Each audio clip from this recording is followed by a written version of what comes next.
I've got to say, and I will say this, the Battle for Muni successfully did its job. You might be watching and listening to that opening statement and wondering, like, yo, Triple, what do you mean?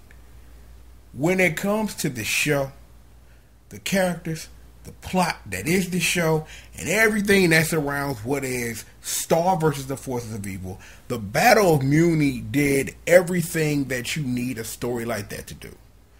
You've closed the loop on Ludo. You've closed the loop on Toffee. You've closed the loop on Star in a weird state of metamorphosis to be who she is right now at the end of Battle for Muni and going forward of what that ultimately means. And it's like, and I'll talk about this more in a second about what the intro gives you for possibly what the future could be. More importantly, it did one of my favorite things that stories should do when they continue. Is when you solve one problem, you create 5 more in solving problem 1. Except these 5 problems can be condensed in the interaction between Queen Moon and Eclipsa and whatever the hell's ultimately going to come from that. I have to say is that I came into Battle for Muni, and I will say this with some expectations of what it is that I wanted to see, but I was when I sit up here and think about it now, as I'm running it through my head, and I'm sitting up here thinking about what Battle for Muni was, and that we have a whole rest of the season to go that don't come out to November, is they really didn't do anything with the Star Crush thing. They did really nothing about that at all. It wasn't even vaguely hinted at. Is that when Marco and Star see each other, Marco hugs, and then Star went off and kicked Toffee's ass like she's supposed to. Great Sailor Moon references, all that stuff, because Sailor Moon is a big reference for the show, been admitted enough by Dorman Neffsy, blah, blah, blah. Here's the thing. Like I hinted at earlier, is that the intro gives us a lot of what to expect this season, but that intro leaves more questions than answers. And then it ending is mad anime, so I don't really know what to say about that other than it's mad anime. Like I said, the Battle for Muni did its job. As a plot forwarding device, ending things, beginning new things, that's what you want. It's great that they got this out there as a nice little movie for you to sit back and chill and watch and do all that and see your favorite characters do the things that they do, evolve and change. Because the thing is that I'm excited about is I want to see where this goes. Is that one thing that I've always appreciated about Star versus the Forces of Evil, it always pays back and pays forward. Is that the time that you invest into this show, being a fan, always pays off when the big things come. I'm like, this show ain't scared to do what it needs to do, because the first part of Battle for Muni got real quick when Moon had to tell Star the truth about like what was really good.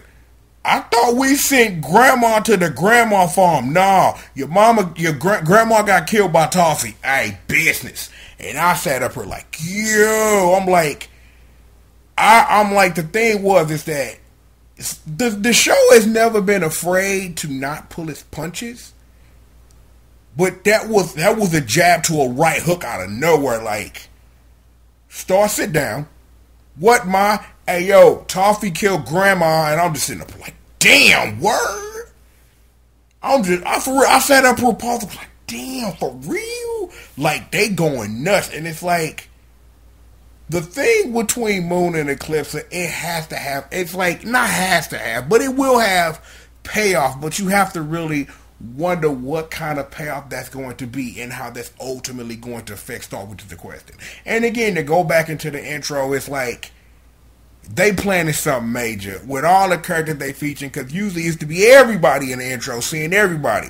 Now they condensed it down to a squadron, so you have to really wonder what that really means for this show moving forward. But again, I will say this before we get up out of here.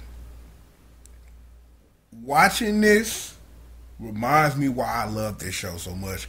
It reminds me of is that the story, and I think I told this the last time I talked about Star vs. the Force of Evil, is that it was just one of those things that you just heard a buzz about. Like, you know what I'm saying? Like, yo, this show off the chain. Like, yo. And it's like hearing internet buzz, and a couple of my people that I deal with on that tip sitting up here like, yo, that star is hot. Yo, you should, peep that. And I'm like, and fell in love instantly with the show. And this, at Battlefield Immunity, is a reminder why I love this show the way I do. And I'm not scared to sit up here and say that this is an amazing show. And it's like, if you passing through, I'm like, yo, why is Triple the dude who talk about fighting games and shit sitting up here talking about Star versus the Forces of Evil? Because the show is that damn good. That's why.